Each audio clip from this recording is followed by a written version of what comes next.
तो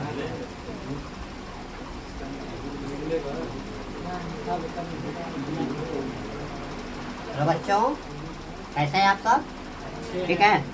अभी पिछला जो हमने वीडियो लिंक दिया था इलेक्ट्रोकेमिस्ट्री में, और इलेक्ट्रोकेमिस्ट्री मैंने बताया था कि रासायनिक ऊर्जा और विद्युत ऊर्जा के बीच का आपसी संबंध, जिसमें रासायनिक ऊर्जा यानी आपका विद्युत अपघट्य क्या करेगा, वो आयनों में टूटता है, और आयनों में टूटता है तो विलयन में आयन का क्या होता है, एक स्थान से दूसरे स्थान की तरफ प्रवाह होता है, जिसकी वजह से जो रासायनिक ऊर्जा है वो विद्युत ऊर्जा में बदल जाती है।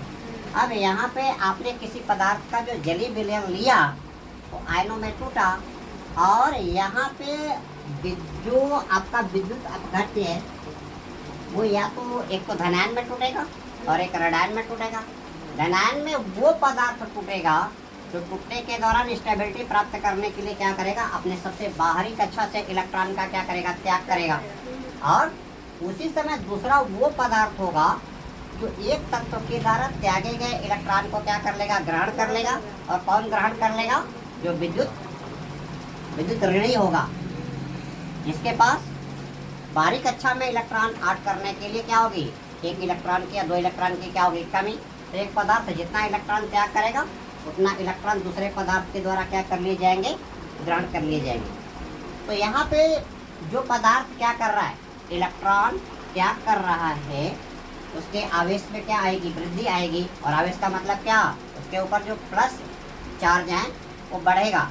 तो जिस पदार्थ का रासायनिक अभिक्रियाओं में प्लस चार्ज क्या करता है, इंक्रीज करता है, चार्ज इंक्रीज करता है, जिसकी ऑक्सीकरण संख्या क्या होती है, बढ़ती है, उस पदार्थ का क्या होता है, ऑक्सीकरण होता है। और वहीं पे क्या होगा, अकेले ऑक्सीकरण नहीं होगा, एक पदार्थ इलेक्ट्रॉन त्याग करेगा तो उसी समय दूसरा पदार्थ क्या कर लेगा, इलेक्ट्रॉन ग्रहण कर लेगा। तो अकेले ऑक्सीकरण की क्रिया नहीं होती, अकेले अपचयन की क्रिया नहीं होती, यानी ऑक्सीकरण और अपचयन दोनों क्रियाएं क्या होती हैं, साथ साथ होंगी। एक पदार्थ का ऑक्सीकरण होगा, उसी समय दूसरे पदार्थ का क्या हो जाएगा, अपचयन हो जाएगा। और इस तरह की अभिक्रियाओं को आप क्या करोगे, ऑक्सीकरण अपचयन अभिक्रिया बोलोगे। ठीक है, तो हेडिंग आपकी क्या हो गई,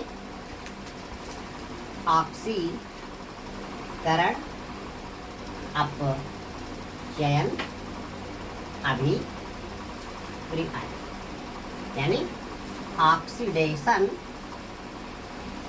डैश रिडक्शन रिएक्शन, या इसको शॉर्टकट में रिडक्शन का रेड ले लो और ऑक्सीडेशन का क्या ले लो, ऑक्स ले लो। तो ये आपका क्या बन गया, रेडॉक्स क्या हो गया, रिएक्शन हो गया। और इसका मतलब क्या, रासायनिक क्रियाओं में अकेले ऑक्सीकरण की क्रिया नहीं होती या अकेले अपचयन की क्रिया नहीं होती। जब भी ये दोनों क्रियाएं होती हैं, साथ साथ होती हैं, एक पदार्थ का ऑक्सीकरण होता है तो दूसरे पदार्थ का उसी समय क्या हो जाता है, अपचयन हो जाता है। और इन दोनों प्रकार की अभिक्रियाओं को मिला करके आप क्या बोलते हो, रेडॉक्स रिएक्शन बोलते हो या ऑक्सीकरण अपचयन अभिक्रिया बोलते हो। ठीक है बेटा। तो अब हम ऑक्सीकरण की बात अगर हम देखते हैं, आप क्या ले लो, एक तत्व है आपका जिंक, क्या है, जिंक। और जिंक क्या किस स्टेट में है, सॉलिड स्टेट में है। किस अवस्था में है, सॉलिड स्टेट में।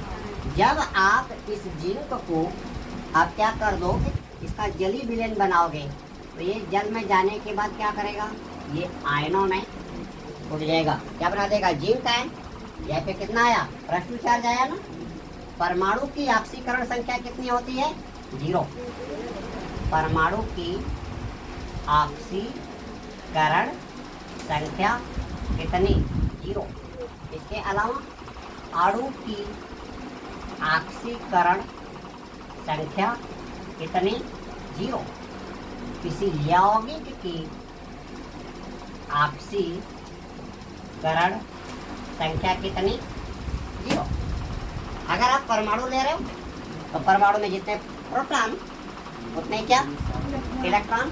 जितना प्लस चार्ज कहाँ पे, उस परमाणु के नाभिक के अंदर, उतना ही माइनस चार्ज कहाँ पे, नाभिक के बाहर विभिन्न कक्षाओं में घूमने वाले इलेक्ट्रॉनों के द्वारा। इसीलिए परमाणु क्या होता है, उदासीन होता है। और परमाणु उदासीन है तो उस पर चार्ज कितना, 0।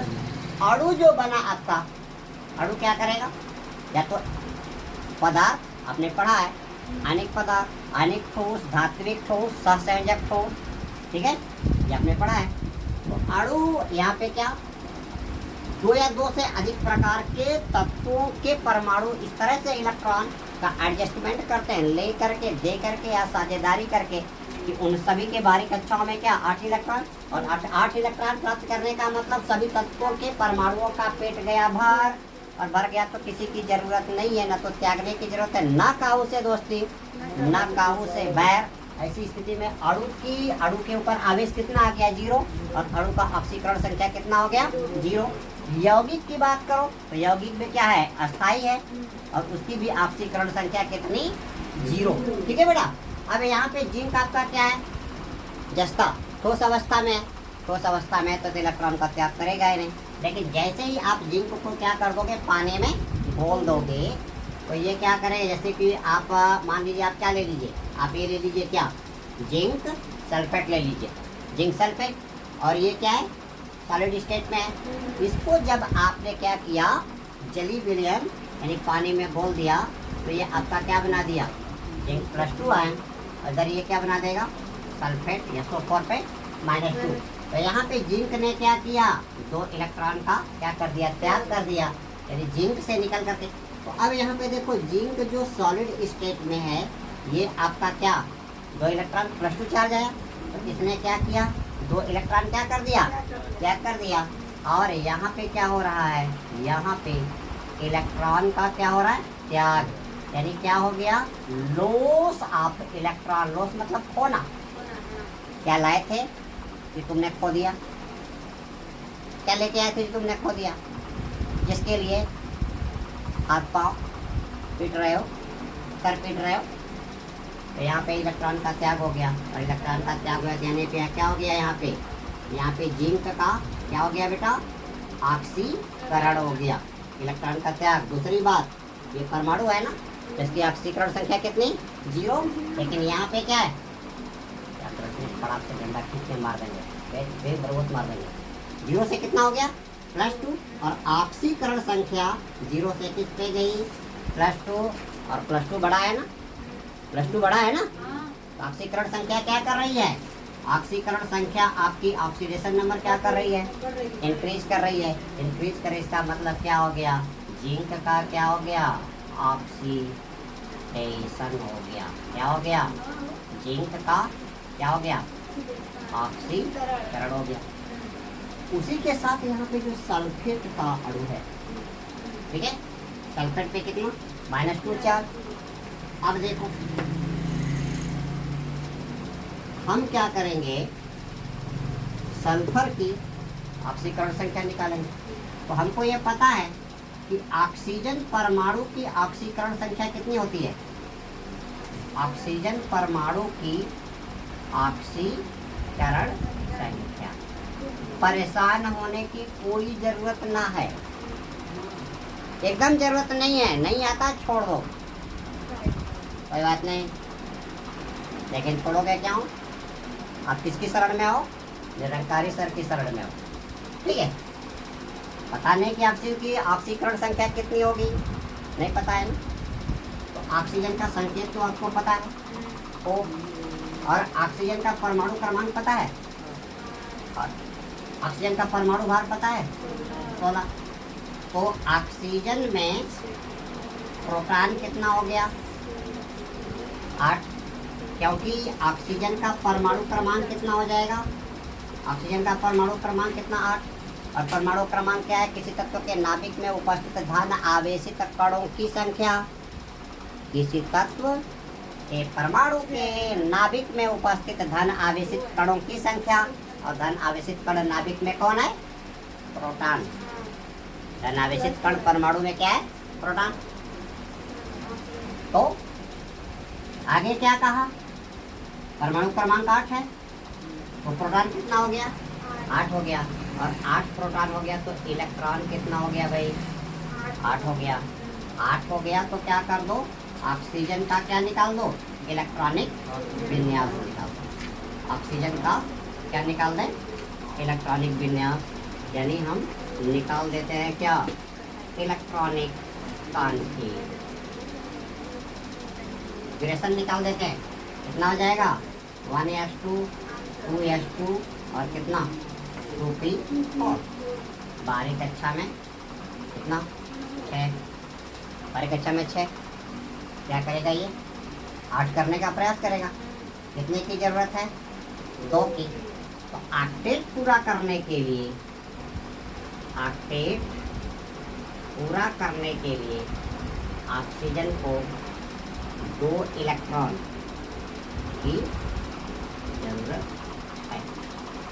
सांसों की जरूरत है जैसे जिंदगी के लिए, वैसे ऑक्सीजन को जिंदा रहने के लिए 2 इलेक्ट्रॉन की जरूरत है। नहीं मिलेगा तो बेचारा स्टेबिलिटी इसकी नहीं बन पाएगी, क्योंकि क्या बनाएगा अणु बनाएगा। अणु ही स्टेबल होता है, क्योंकि अणु की डिफिनीशन बताएगी किसी तत्व का वो सबसे छोटा कण जो रासायनिक क्रियाओं में भाग ना लेता है लेकिन मुक्त अवस्था में मिलता है। और मुक्त अवस्था में कुछ परमाणु भी मिलते हैं, लेकिन अणु तो मुक्त अवस्था में होते ही हैं, क्योंकि अणु बनाने की प्रक्रिया में जो भी परमाणु भाग ले रहा है वो इस तरह से इलेक्ट्रॉनों का एडजस्टमेंट लेके दे के साझा करके क्या करते हैं, अपनी बारीक कक्षाओं में 8 इलेक्ट्रॉन प्राप्त करने की स्थिति प्राप्त करते हैं। तो यहाँ पे ऑक्सीजन के केस में आपने क्या दिया, कितने इलेक्ट्रॉन 6 इलेक्ट्रॉन 6 इलेक्ट्रॉन। तो बारीक कक्षा में कितना, ऑक्सीजन के बाहरी कक्षा में कितना 6 इलेक्ट्रॉन, लेकिन चाहिए कितना 8। इसका मतलब 6 + 2 रहेगा, तब तो 8 होगा। तो यहाँ पे क्या हो गया +2 इलेक्ट्रॉन, 2 इलेक्ट्रॉन ग्रहण कर रहा है ना। तो आवेश कितना आ जाएगा, ऑक्सीजन पे कितना हो गया -2 चार्ज आएगा। तो ऑक्सीजन की ऑक्सीकरण संख्या, ऑक्सीजन की ऑक्सीकरण संख्या कितनी हो गई बेटा, -2 हो गई। अब देखो यहाँ पे हमको सल्फर की ऑक्सीकरण संख्या निकालना है और सल्फेट की ऑक्सीकरण संख्या का टोटल कितना -2।